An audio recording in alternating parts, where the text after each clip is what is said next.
When I look at LinkedIn, I see a lot of information about people being gurus and something, but I want to inform you on something that you who are watching this right now, yes, you are a guru.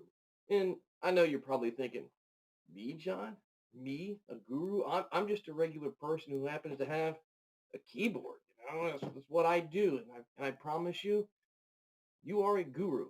You have a very unique idea, whether that be folded sheets, whether that be a way of opening those really hard to open pickle jars. And I promise you, I guarantee you that nighttime there are little elves that come in and glue those things shut because there's no way a pickle jar should be that hard to open. Nothing is that hard to open. But I'm getting way off track here. Anyways, you are a guru.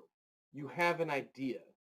People want to read your idea. They want to take your idea and use it for themselves, meaning that you can monetize whatever this idea is. So what you want to do is get on LinkedIn. You want to talk about this skill you have. You want to share your journey, how you got to this skill, where you plan to take the skill, the failures you had along the way.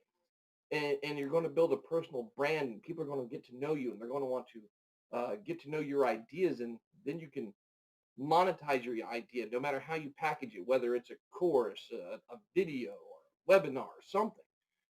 But you can monetize it, and people will buy from you because your idea is unique. And with 1 billion people on LinkedIn, there's going to be a lot of people in that pie who are going to want your ideas. So yeah, you're a guru, but do me a favor. Don't call yourself a guru. People don't like that.